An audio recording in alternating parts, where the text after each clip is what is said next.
નમસ્કાર ખેડૂત મિત્રો, તમે જોઈ રહ્યા છો અમારી વીટી ખેડૂત મિત્રોની યુટ્યુબ ચેનલ। તો મિત્રો, આજના આ વિડીયોની અંદર આપણે તલ બજારની સંપૂર્ણ અપડેટ મેળવીશું, જેમાં કાળા અને સફેદ તલ બંનેના ભાવ સાથે જ આપણે હાજર બજારની સ્થિતિની અપડેટ જોવાના છીએ અને આગામી સમયમાં ભાવ કેવા રહેશે તેની પણ વાત કરવાના છીએ। તો ખાસ કરી વિડીયો પૂરો જોજો ને ચેનલમાં નવા આવ્યા હોય તો સબસ્ક્રાઈબ કરી નાખજો। જ્યારે વાત કરીએ તો નવા તલની આવક થોડી ચાલુ થઈ ગઈ છે, પરંતુ બીજી તરફ ગુજરાતમાં છેલ્લા 9 દિવસથી સતત વરસાદ પડી રહ્યો હોવાથી દરેક સેન્ટરોમાં તલના પાકના ઓછા વધતા અંશે નુકસાન થઈ રહ્યું હતું।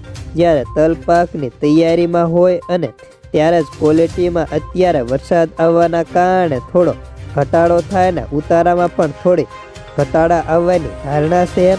જ્યારે વાત કરીએ તો હાલ અત્યારે તલના ભાવ તેની ક્વોલિટી મુજબ પ્રતિ 20 કિલોના 1500 થી લઈને 2200 રૂપિયા સુધીના જોવા મળે છે, પરંતુ ખેડૂતોને મોટા ભાગે 1500 થી લઈને 2000 રૂપિયા સુધીના ભાવ મળતા હોય છે।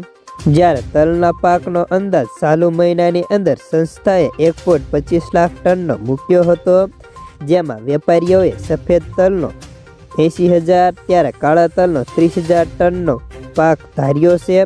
આ અંદાજમાં હવે ઘટાડો થાય તેવી સંભાવનાઓ છે ને ખાસ કરી સફેદ તલની બજારમાં નુકસાની વધારે આવે તેવી સંભાવનાઓ હાલ દેખાય છે।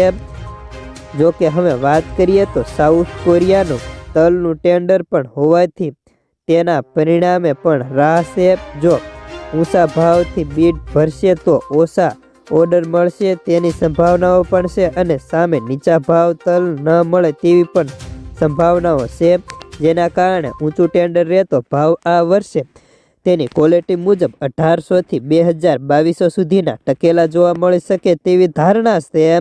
તો બસ આજના તલના સમાચારમાં આટલું જ। ધન્યવાદ। ફરી મળીશું એક નવા વિડીયોની સાથે। આભાર।